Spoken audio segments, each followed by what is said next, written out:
The former Treasury Minister, Lord Myners, has a new job. It doesn't pay very well, just £1 a week. But it's in a good cause.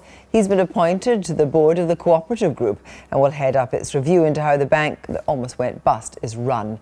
Well, I'll be speaking to Lord Myners in a moment, but first here's Andrew Verity. Here's a basic lesson in banking. When a bank makes a loan, it shells out capital and gets back repayments with interest. That stream of income is written down on the books as an asset. The Co-op Bank's former chairman didn't learn that one. What's your total asset value? It's about just over 3 billion. I'm talking about the assets, so we're looking at the balance sheet here. I'm talking about the assets and the balance sheet, just over 3 billion. Those were the figures I've just looked at recently. You were offering me 3 billion, and I'm telling you that your annual accounts showed at 47 billion. Indeed they did. The next lesson cost over £50 billion to learn. After Lloyds TSB bought HBOS in 2008, cheered on by politicians, it overstretched and ran short of capital. A year later, Co-op bought Britannia Building Society, cheered on by politicians. I think that's 300. Now, 4 years later, a third of Co-op's capital shortfall can be traced to Britannia's bad debts. No longer chairman, Paul Flowers was distracted by much smaller sums of money. It's since emerged that in March 2010, a year and a half after the banking crisis struck, the regulator wasn't even required to interview the incoming chairman of the bank. But the truth is that was the system at the time. That was the system that the FSA operated. He was challenged. We did challenge him and we said, actually, you don't have the right experience. The regulator has said that it did interview Paul Flowers, even though it wasn't strictly required to, and that it did insist that the bank have 2 deputy chairmen to beef up its financial expertise. But I found out that the regulator didn't interview those deputy chairmen, Rodney Baker-Bates and David Davis, nor did it stay in touch with them. If it had, it would have found out that they both had serious concerns about the Co-op Bank's expansion. Rules drawn up 5 years ago were meant to learn lessons about overstretched banks with poor leadership. One of the people who drew the rules up, Lord Myners, is now in charge of finding out why, for the Co-op group, those lessons weren't learned. Andrew Verity, well, of course, Lord Myners is with me, and I've done him a great disservice. He's not getting £1 a week, he's getting £1 a year.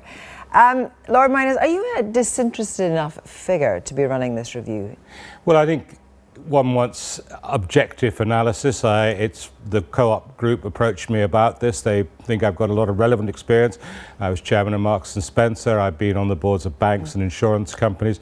One of the things the Co-op has learned is that you can't have leadership which is wholly in the hands of people who don't have a good business background. But you were city minister from 2008 to 2010 when the takeover of Britannia was taking place, and the then government egged that on. That wasn't a good plan, was it? As far as I'm aware, the government didn't egg it on, Kirsty. Paul Flowers said that Ed Balls distinctly encouraged the move. Well, that's for Ed Balls to explain. I think Ed Balls encouraged the passing by Parliament of a bill proposed by a Conservative backbencher, Mr. John Butterfield. I don't think that Ed Balls was actually involved in this. It may well have been that Ed Balls thought it was rather clever to claim some responsibility for being involved when it looked as though it was working, but I think the truth will show that he wasn't involved. I had no meetings specifically with the Co-op. But was your gut feeling this was a bad idea?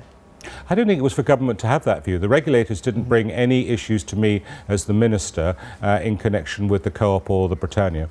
Now we hear that Paul Flowers was actually interviewed by the FSA before becoming chairman. He had been a non-executive director, of course. They didn't do a very good job, did they?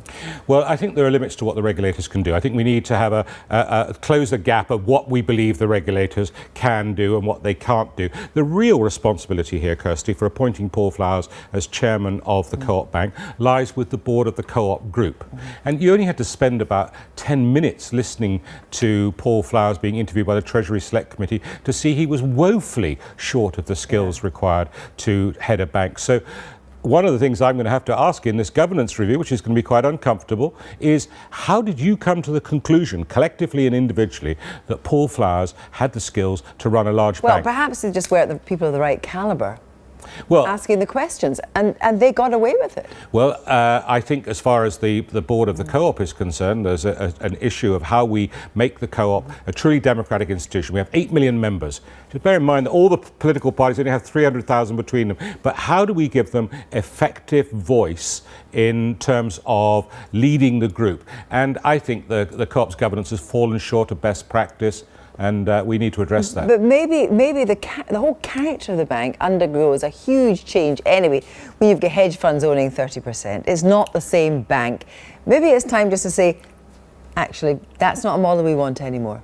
No, I think that the bank with the co-op owning 30% and other investors owning 70%, very strongly capitalised now, Kirsty, one of the most strongly capitalised banks in the country, is a viable part of a mutual offering. But remember, the co-op is much more than the bank. It's yeah, but the bank became much more than everything else. Well, and people must be held to account. How did you allow a bank to lose £1.5 billion? Can you say you want them all to go and start again? I can say that if that's the right conclusion. I need to do my work. I'm not going to preempt that. But I'm not a softie, and I will not pull my punches. And if I feel that people have let the co-op movement down, then I will say so. Lord Myners, thank you very much.